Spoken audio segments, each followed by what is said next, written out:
Buenos Aires Ciudad. En todo estás vos.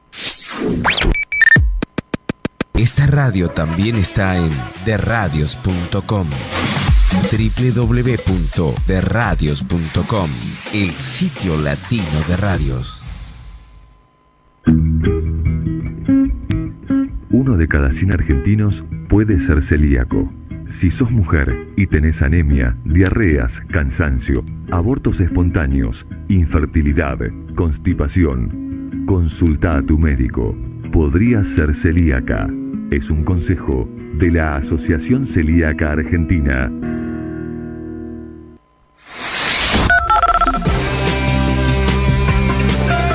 Los teléfonos de AM 1010 Onda Latina son 4372-2841, 4372-3061.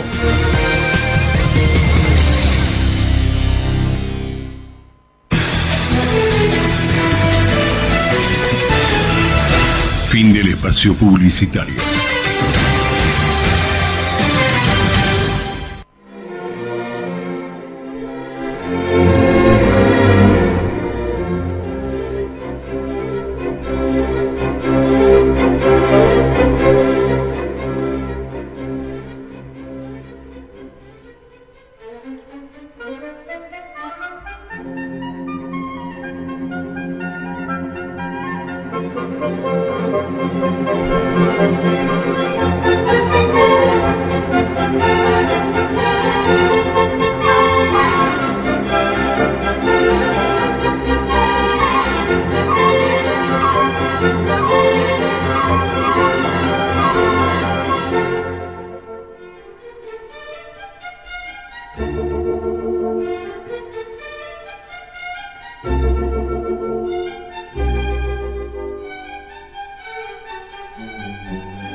Buenas noches, estamos aquí nuevamente con nuestro programa Una Mirada en el Tiempo, como todos los jueves de 20 a 21 en Radio 1010 Onda Latina, a cargo de Carlos Penza, Zulma Prina y Hugo Brizuela Álamo.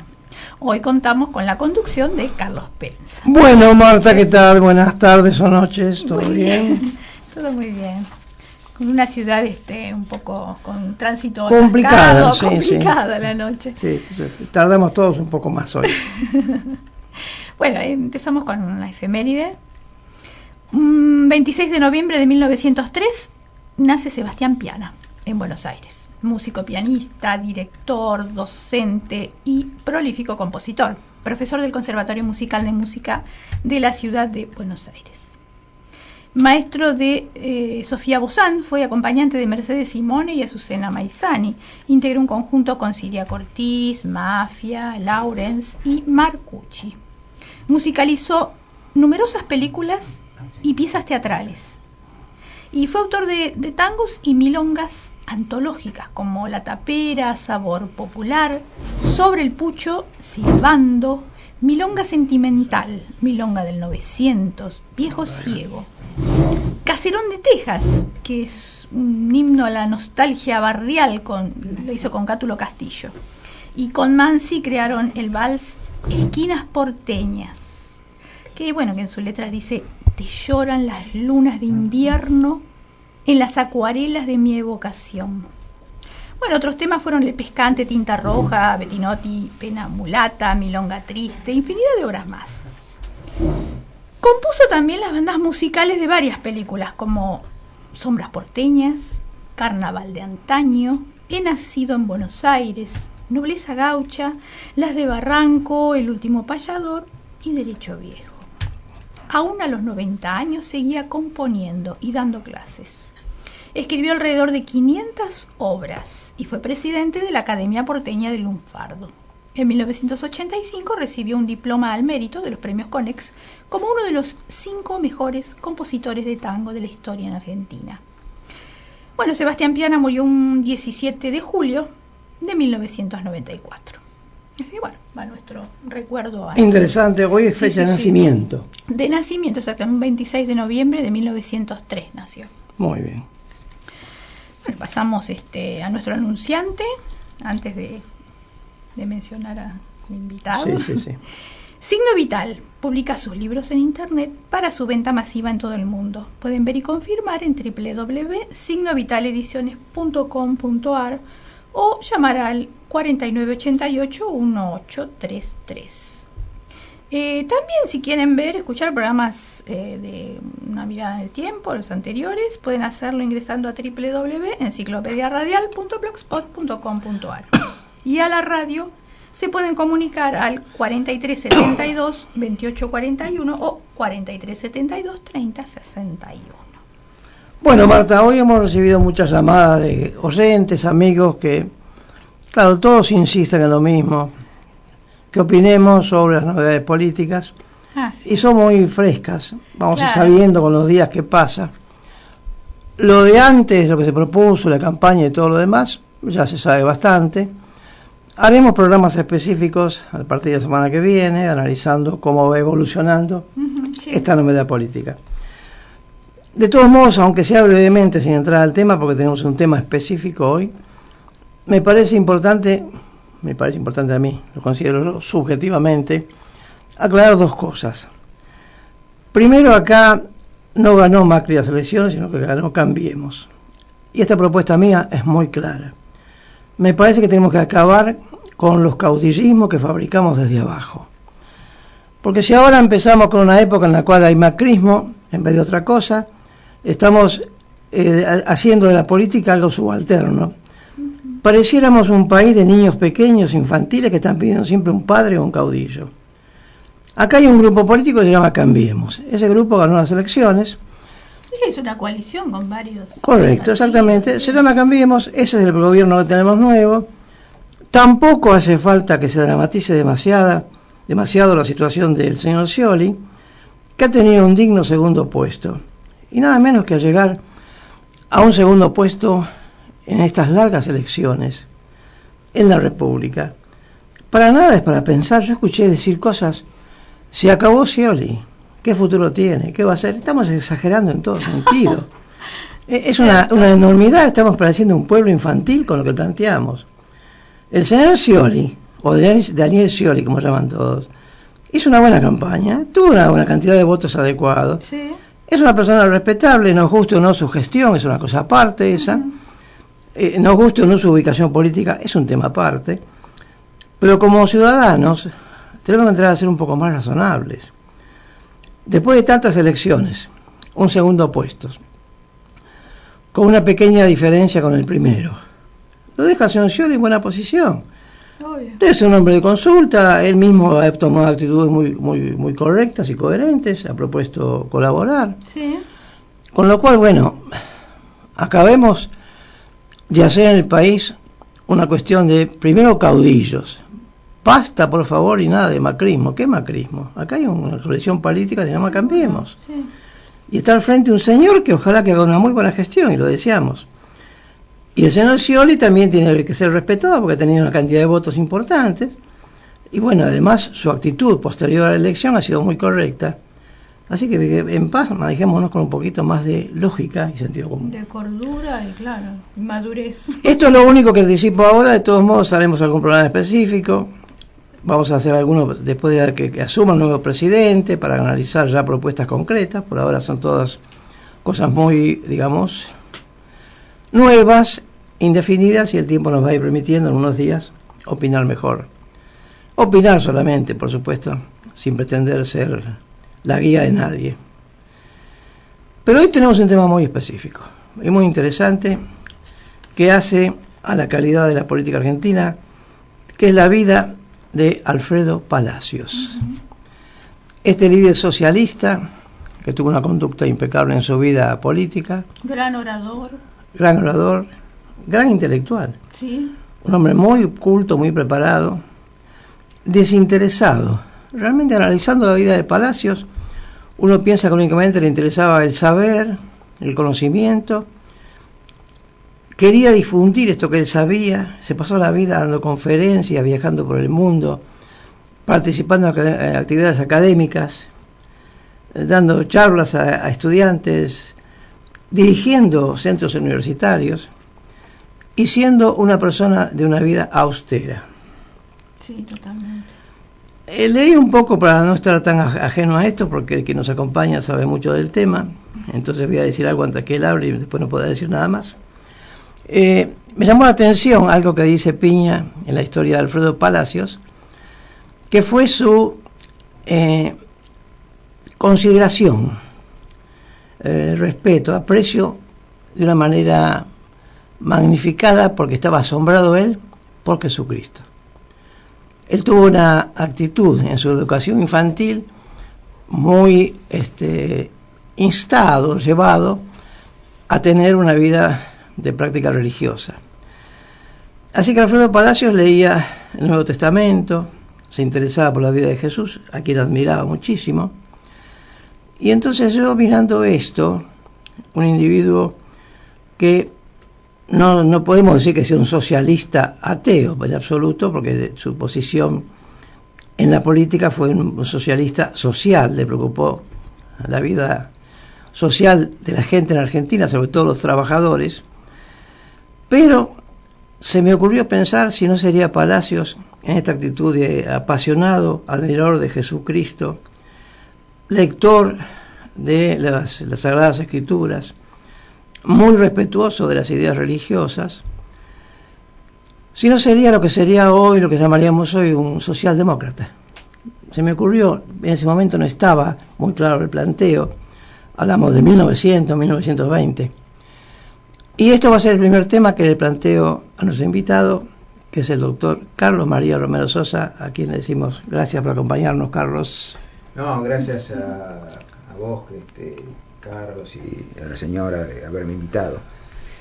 En efecto, esto que se habla de Palacios. Primero tendríamos que decir que se cumplieron el 20 de abril de este año que se va, 60 años de la muerte de Palacios.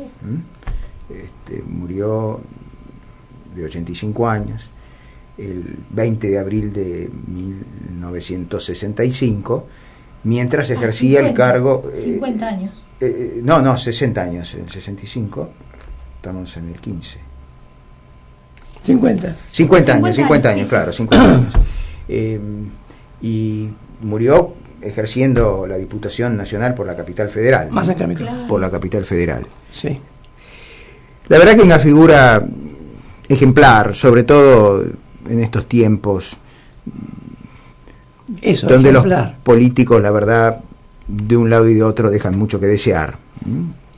Una figura extraordinaria que se sale del Partido Socialista y yo creo que es un prócer de la República. Tanto ahora se habla de la República, en fin, pero realmente Palacios fue un prócer de la República. Si solamente pensamos que a Palacios como un líder socialista, que lo fue, también achicamos un poco la cosa, ¿no? Pero era medio anarquista como socialista. No, él fue un hombre que, en primer lugar, nació en 1880. O sea, nació el mismo año, por ejemplo, que Matías Sánchez Orondo, que fue un conservador acérrimo, pero también un gran senador nacional, ¿no es cierto? Y coincidió la presencia en el Senado de Palacios con la presencia... Perdón, te hago una pregunta. ¿1880 o 1878? Tengo ambos datos. No. Por ejemplo, García Costa, en ese libro que se llama Palacios entre el clavel y la espada, él lo da como del 78. Por ejemplo, Jaime Perrió, que tiene una obra muy interesante sobre las generaciones argentinas, lo pone en 1880. Lo pone en 1880. Y otros estudiosos también lo ponen en 1880.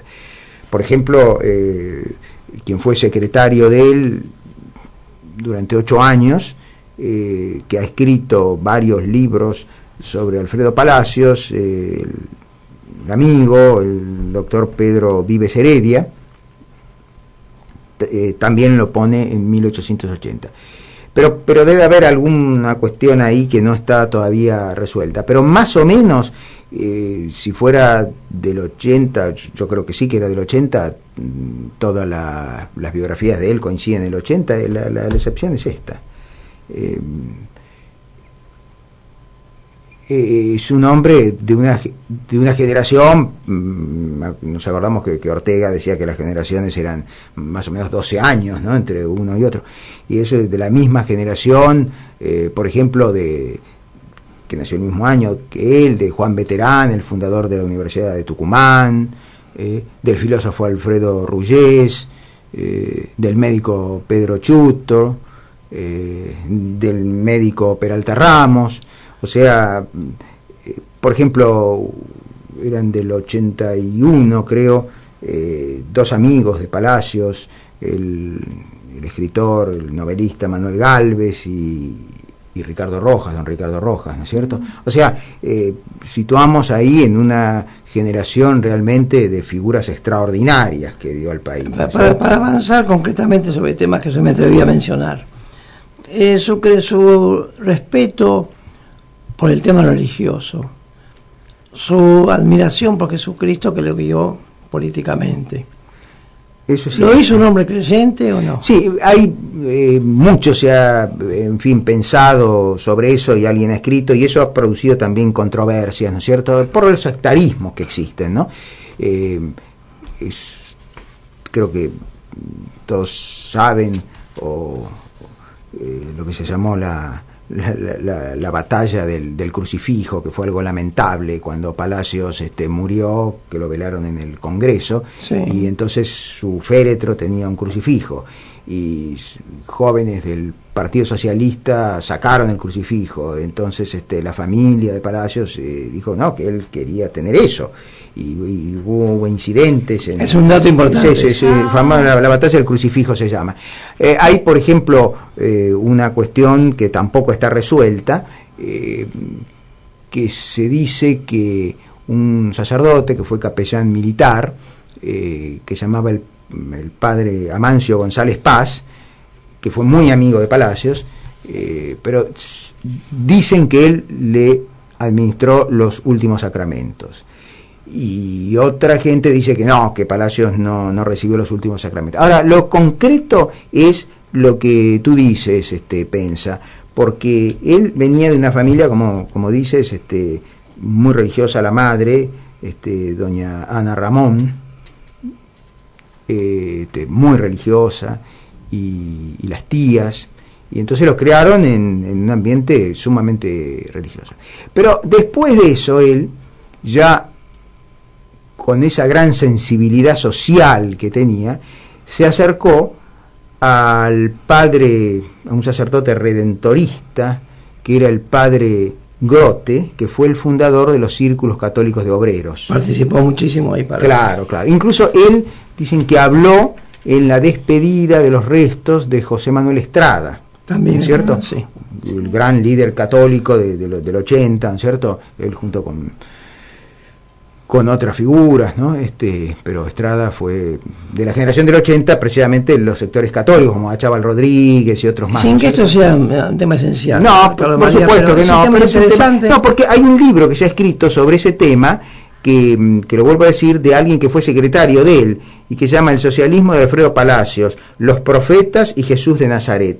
Este hombre, a quien yo conozco y sobre todo me escribo con él, fue, repito, durante casi una década secretario privado, y entonces él ahondó sobre ese tema, pero no para traer controversias ni discusiones con sectores más duros del Partido Socialista, sino porque todo lo que es sacar a la luz una realidad.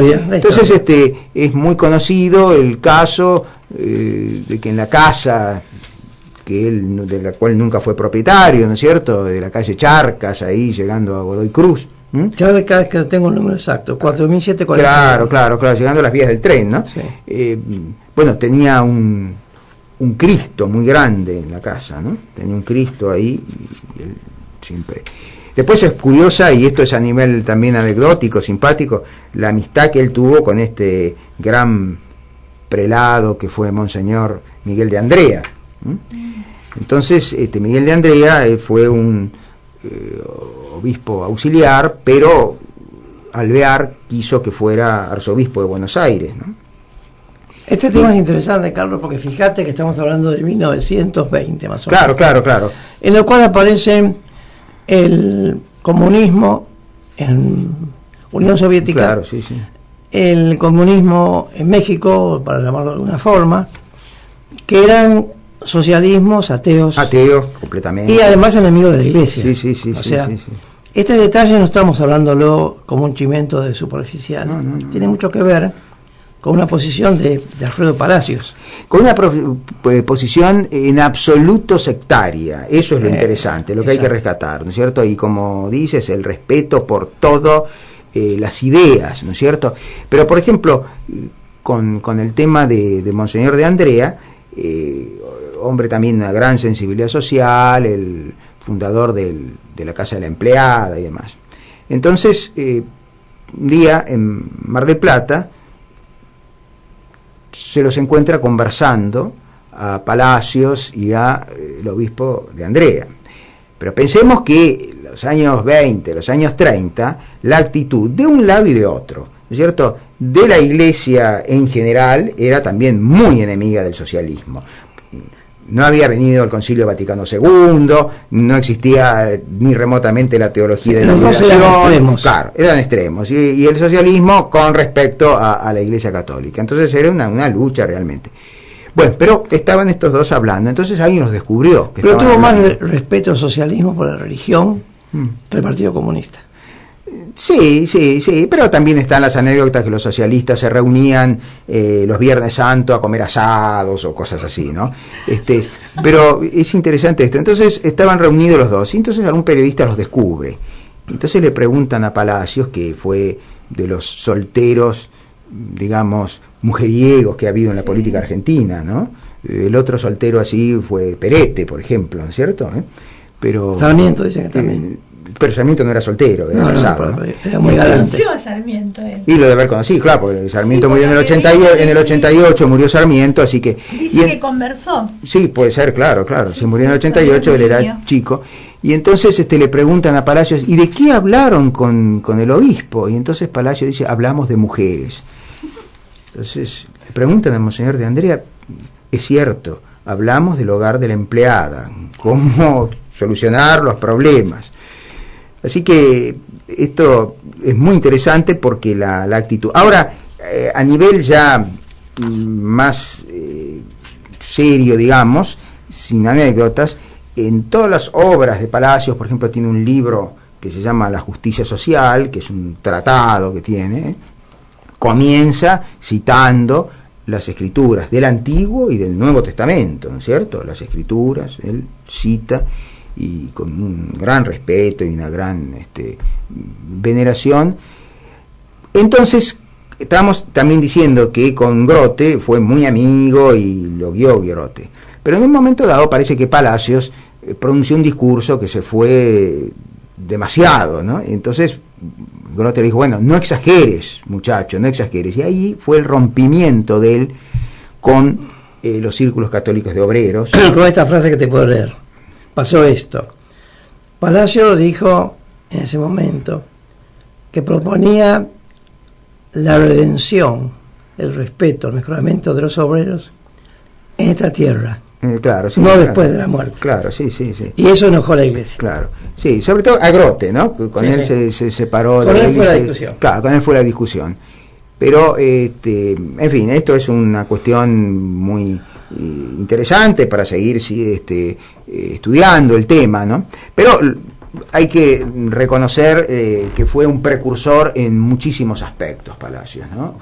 Por ejemplo, fue un reformista universitario cuando el tema de la reforma participó activamente. Sí. Fue ahora que tanto, y eso me parece muy positivo, tanto se habla de Hispanoamérica y de Latinoamérica, ¿no es cierto? Él había fundado junto con ingenieros, con sí, con José Ingenieros, creo que con Pairó, la Unión Latinoamericana, con Sánchez Viamonte, que también fue un líder socialista notable, un jurista. Notable persona, además. Notable persona. Y habían fundado lo que se llama la Unión Latinoamericana, para bregar por justamente que no haya estas divisiones y diferencias entre nuestros países, que en esa época, que no había tanta comunicación y demás, eran otros mundos, ¿no es cierto? Palacios y esta gran figura del latinoamericanismo, que fue Manuel Ugarte, también un socialista, ¿no es cierto?, que fueron muy amigos. Bueno, cualquier socialista es universal. Pues por supuesto, pero no son barriales. Claro, no, por supuesto. Ellos fueron los que bregaron por el tema hispanoamericanista y de la unidad y el discurso de Palacios en todo sentido tuvo mucha influencia, por ejemplo en el Perú. Con el tema de Cuba, Palacios... Bueno, él apoyó la Revolución Cubana. Sí, le disgustó el curso de la Revolución, sí, y sin embargo dijo que hay que respetarlo. Sí. Él apoyó la Revolución Cubana. ¿Por qué? Porque él siguió hasta su último momento, siguió con su posición antiimperialista, ¿no? Con su posición antiimperialista.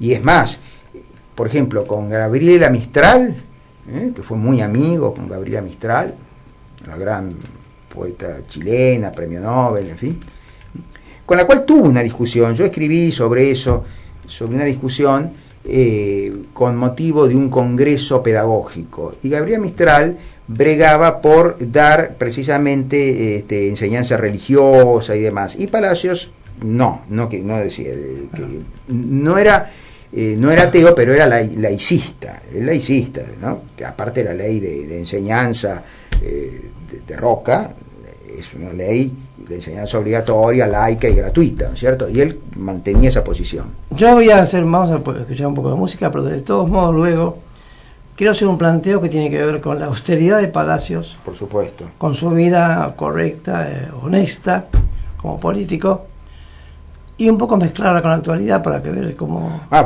juega. Queda muy si se necesita algo, queda muy en alto Palacios comparado con la actualidad, porque más allá de la buena fe y de las buenas intenciones que puedan tener en distintos partidos y movimientos, la figura de Palacios, como la figura de Lisandro Latorre, no se ha vuelto a repetir desgraciadamente en la política. Después de la música vamos a hablar de eso, pero como ejemplo.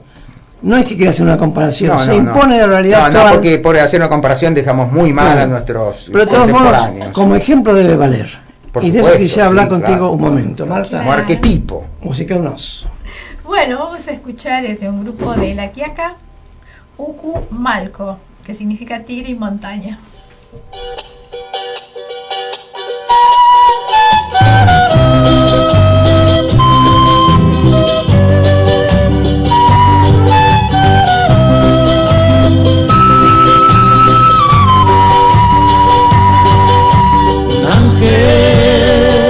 ¿Quién sabe que es un ángel? Aquel que ha visto un ángel sabe cómo es. Un ángel, mi hijo es un ángel, su madre es un ángel, así es como yo sé. No hace falta ser un hombre bueno para verlo, ser honrado, religioso, banquero, hace falta que el hombre abra el alma, mire al cielo. Tal vez así pueda verlo.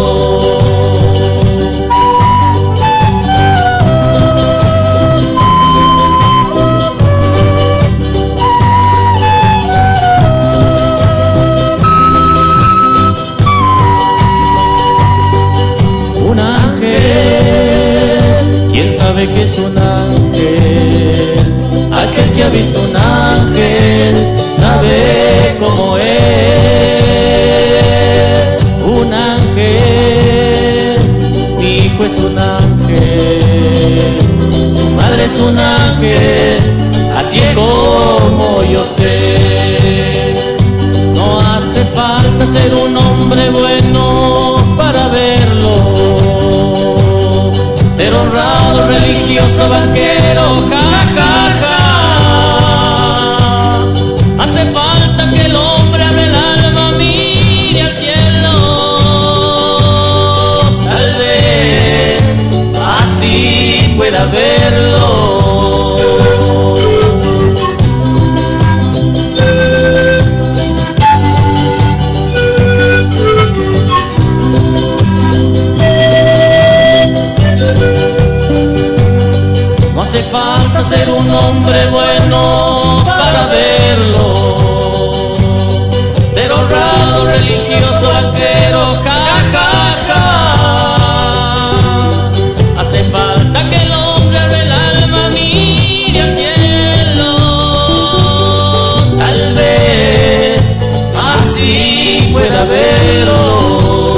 ángel sabe cómo es.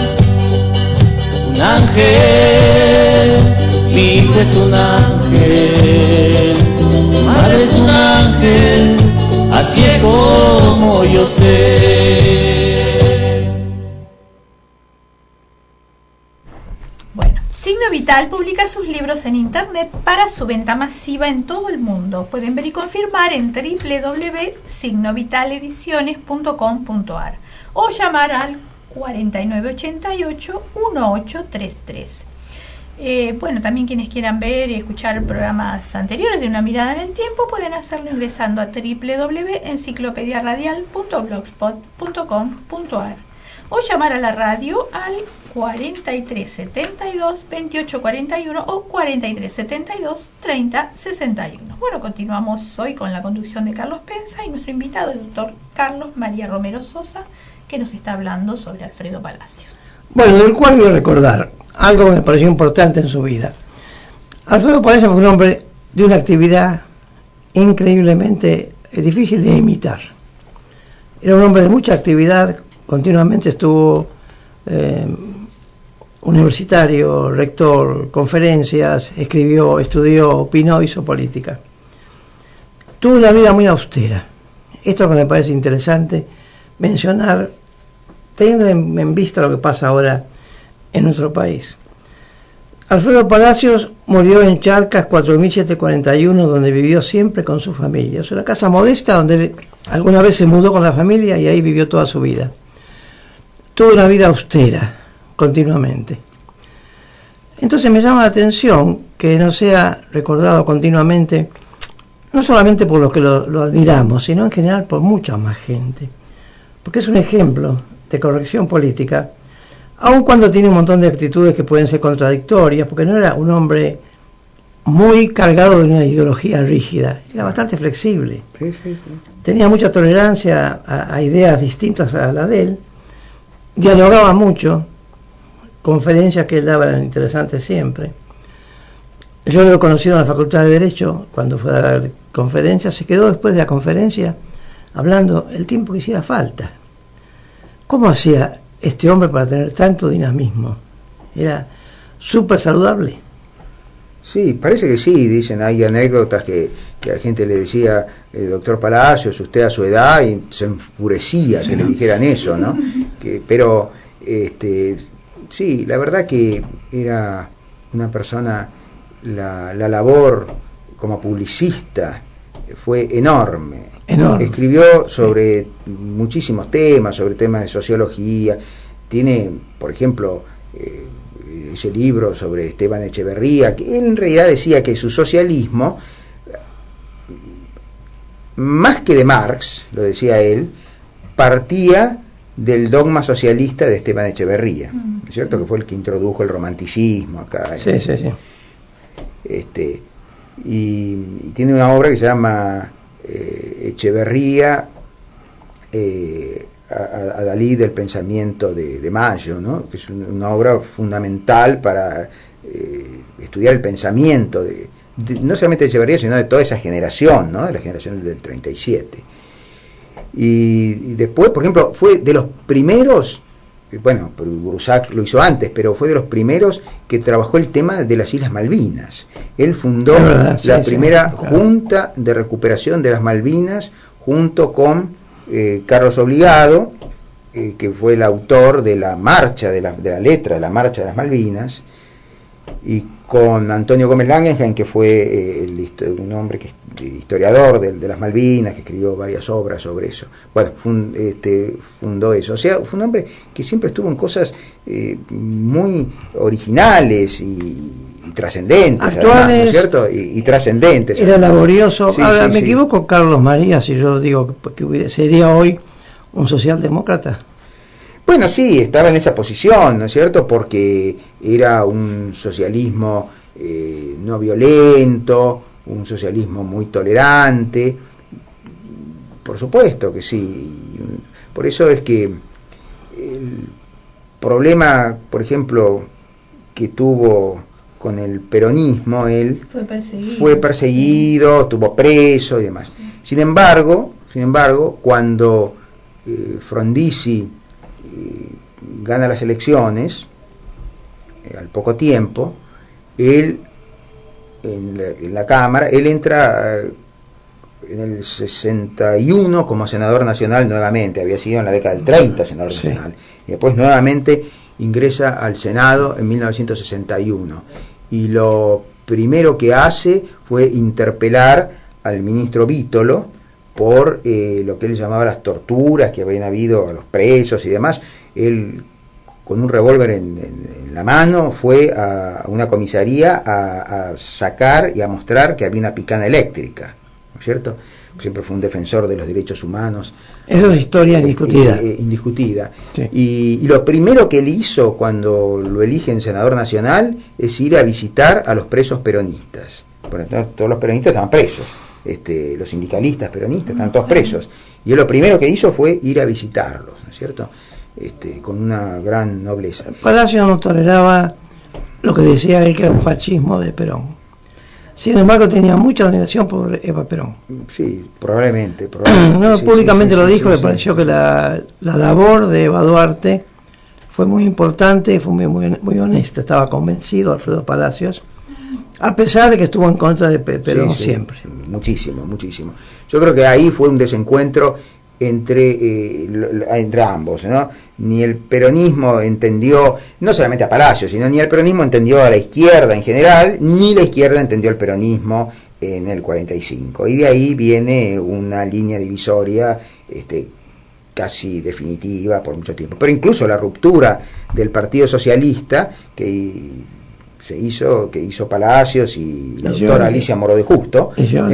Claro, Yoldi se quedó con el otro lado, el Partido Socialista Democrático, y Palacios fundó el Partido Socialista Argentino, que poco a poco se fue acercando al movimiento, al peronismo de algún modo. Incluso se dice que Perón mandó a votar por Palacios para esa vez, en el 61, y por eso la rabia que le tenía a Jauretche, porque Jauretche se presentaba como candidato a senador, ¿no es cierto? Y Perón ordenó que lo votaran a Palacios. En fin, esas son cuestiones, ¿no?, que nunca se podrán develar totalmente. Me llamó la atención en la historia de Palacios la visión que tuvo él del país, porque en su tesis doctoral, claro, la tesis doctoral habló del despilfarro del Estado, despilfarro que estaba encubriendo comisiones, coimas, negociados y corrupción. Hablamos de 1910, 15, hablamos de para atrás 100 años. Tesis que fue rechazada. Sí, era sobre la situación de pobreza de las clases obreras, algo así, la tesis de él, que fue en el 99, porque él se recibió a los 19 años de abogado. Sí. Y no aceptaron la tesis, como dices, no le aceptaron. Entonces, en una semana él ya tenía fecha para presentar la tesis, en una semana hizo una tesis sobre un tema de quiebras o algo así, ¿cierto? Pero no le aceptaron la tesis. Lo llamativo es la forma en que plantea algo que parece una realidad, porque él habla de despilfarro en la tesis que fue rechazada, como instrumento para que los políticos del poder consigan hacerse de fondos por medio de coimas, sobreprecios, negociados y corrupción. Vos me has dicho que fue en 1900... Tiene que haber sido más o menos o 1900. Yo no tengo fechada. Él se recibió a los 19 años. No la tengo fechada, por lo cual imagino que era el 1900 más o menos. Pero me llama la atención que en ese momento esté hablando de cosas que pueden ser actuales. Sí, por supuesto. Serían, digamos, antecedentes y apenas, porque realmente, por ejemplo, en el 90 fue una época de corrupción. La revolución del 90 fue un poco eso, ¿no es cierto? Juárez Selman, claro. Pues la revolución del 90 fue justamente para terminar con eso de la corrupción y demás. Bueno, la bolsa, la novela de Julián Martel y demás, que se muestra las fortunas que se hacen y con la especulación financiera y que después caen y demás. Pero claro, eso era mínimo comparado con la corrupción que vino después, ¿no? Pero también lo que es interesante es que estamos hablando de lo que fue él, digamos, casi profético, ¿no?, en muchos aspectos, incluso en ese también. Exacto, claro. Pero, por ejemplo, lo interesante, el derecho laboral no existía. En esa época se llamaba el nuevo derecho. La primera ley laboral argentina fue una ley que hizo promulgar Palacios cuando fue el primer diputado socialista de América, que entró en 1904. Gracias también, por eso la historia no hay que verla así con repros y elegidos, porque dentro del régimen conservador hubo gente extraordinaria. Por ejemplo, Joaquín B. González. Joaquín B. González, que como se sabe divide la ciudad en circunscripciones, y eso permite que Palacios a los 25 años llegue a la Diputación Nacional en ese momento, ¿cierto? Y Joaquín González era un hombre del régimen conservador, era el ministro del Interior de Roca. Entonces la primera ley laboral de la Argentina es el descanso hebdomadario. ¿Por qué? Porque como era socialista, él decía un día por semana, no el domingo, porque el domingo es un día católico, ¿no es cierto? Entonces, un día por semana. Entonces, bueno, después se decidió que fuera el domingo, pero por lo menos un día por semana tenía que ser un feriado para los trabajadores. O sea, ley de la silla, además, también. Bueno, eso también, en realidad, eso es una ley de... El origen fue un diputado socialista también, Pérez Leirós, sí. Y él la tomó después y él consiguió que se hiciera ley, ¿no es cierto?, el proyecto de Pérez Leirós. Pero la ley, que es asombroso que haya aprobado eso todavía el régimen conservador, que va a durar hasta 1916, hasta Irigoyen. Pero él, por ejemplo, la ley de accidentes de trabajo, la 9688, la vieja ley 9688, sí, sí. Es una ley que consiguió aprobar al Parlamento conservador Palacios.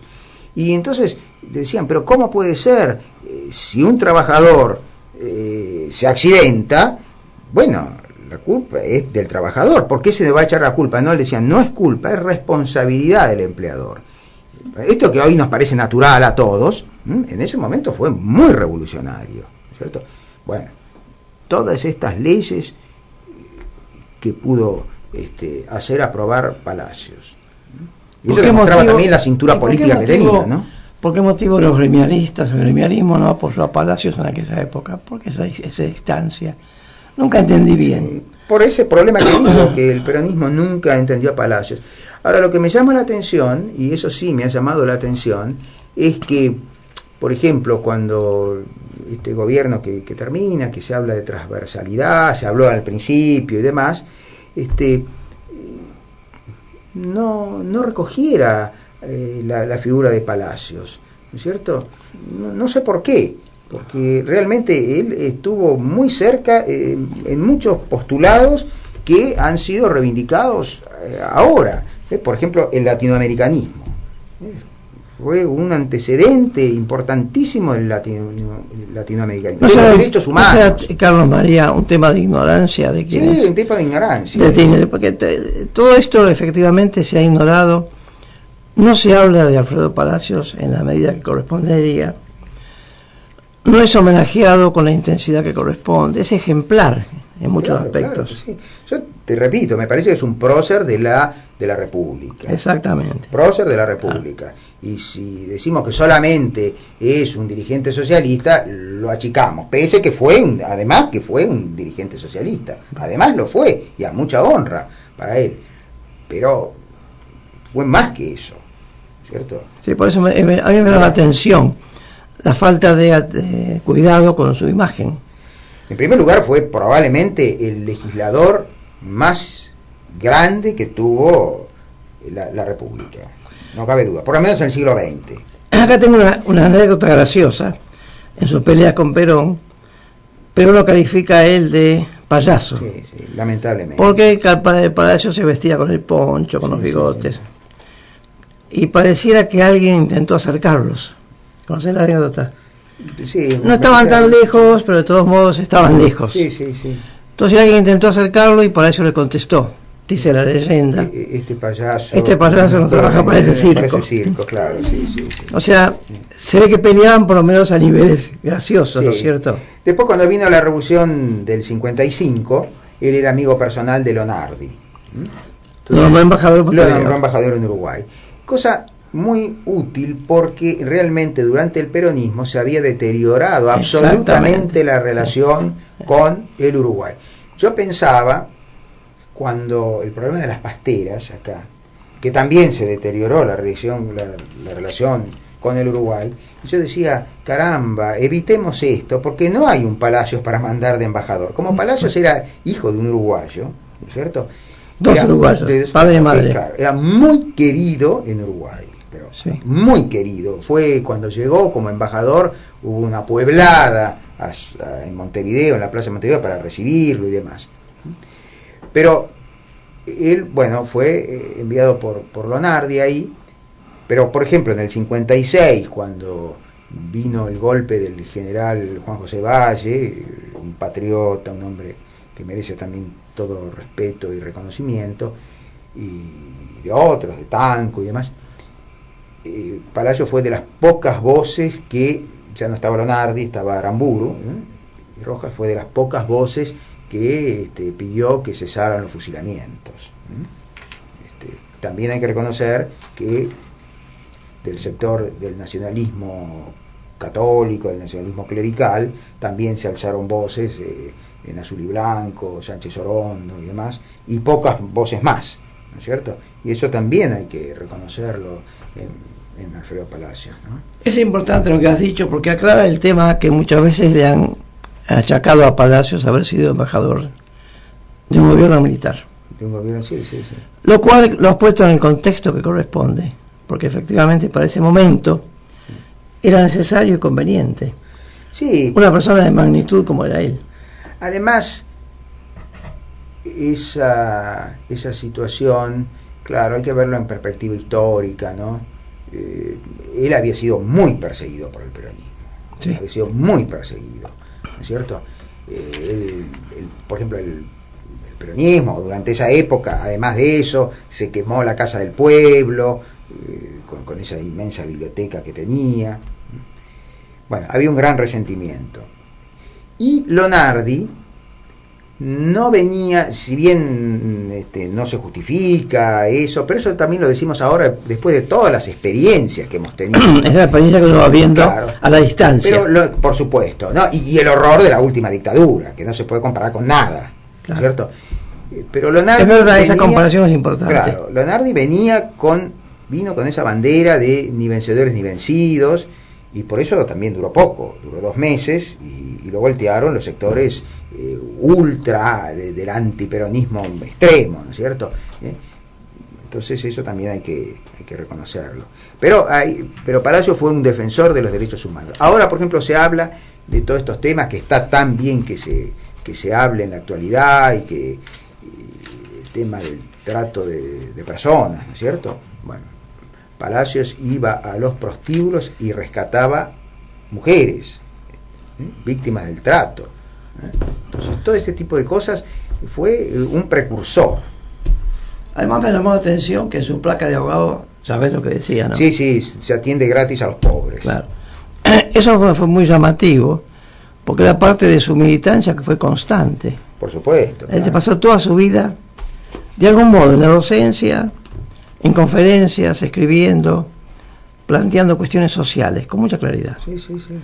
Era muy apasionado, y a veces a la gente le molestaba, porque él planteaba todo en términos invencible como orador. Sí, pero siempre él decía, yo ataco las ideas, pero nunca ataco a las personas. Exactamente. Entonces nunca él atacaba a las personas, sí, a las ideas, él discutía. Por ejemplo, muy simpático, y eso tendríamos que recordar siempre, que en los últimos años de la década del 30, la llamada también década infame, por José Luis Torres, fue el que le puso ese nombre, bueno, culminó ese periodo con grandes suicidios que conmovieron al país, ¿no es cierto?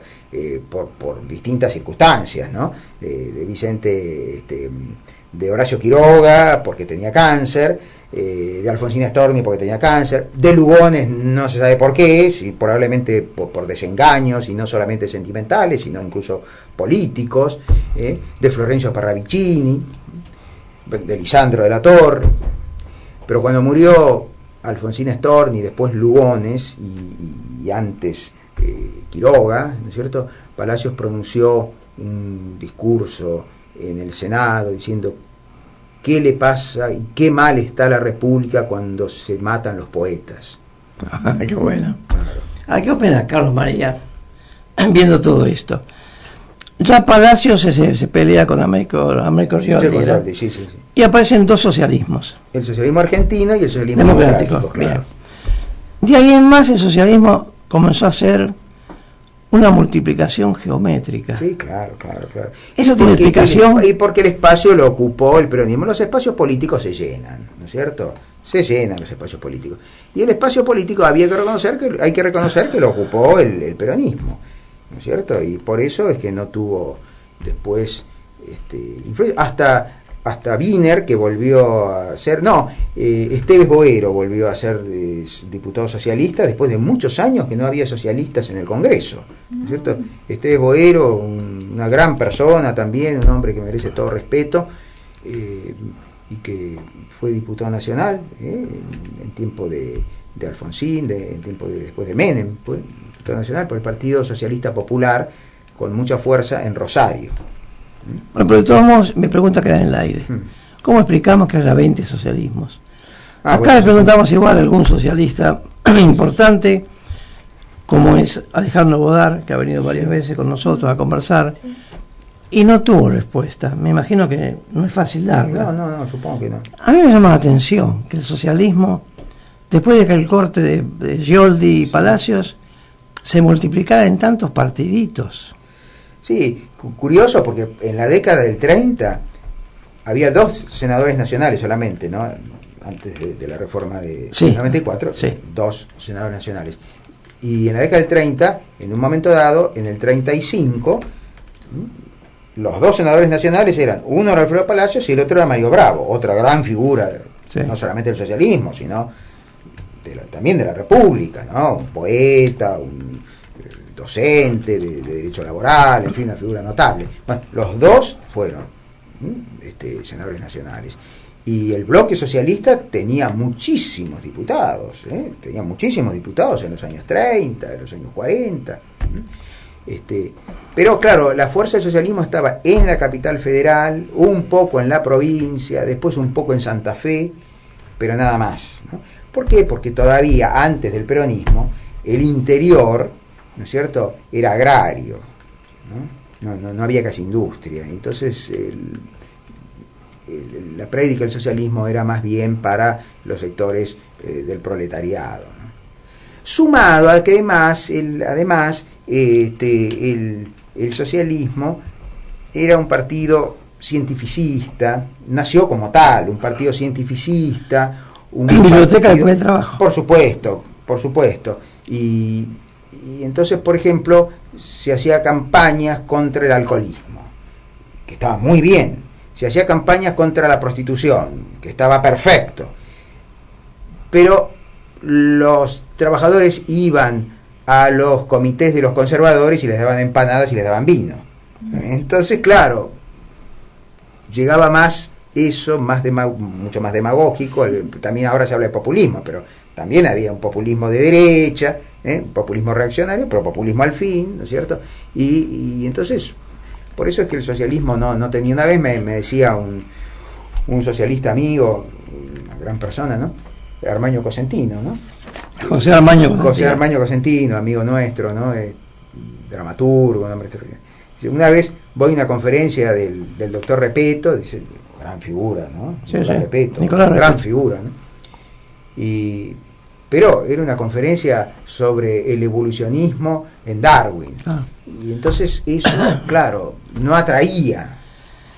Carlos María, nos estamos yendo. De todos modos nos queda la duda que preguntaremos muchas veces más por qué motivo hay 20 partidos socialistas. Bueno, porque lo eso que es un explicamos está problema muy bien, pero lo tienen que resolver pero los militantes socialistas deberían pensarlo porque realmente es decepcionante. Sí. Carlos María Romero Sosa, te agradecemos mucho. No, gracias a vos. Sí. Marta. Vanessa, y a la Y da señora. para otro programa, para Bueno, seguir hablando. Tenemos que irnos. Gracias. Seguimos otra Bueno. vez. Muchas gracias. Gracias, Y nosotros volvemos el jueves, como siempre, de 20 a 21. Esto fue Una Mirada en el Tiempo. Muchas Gracias. gracias.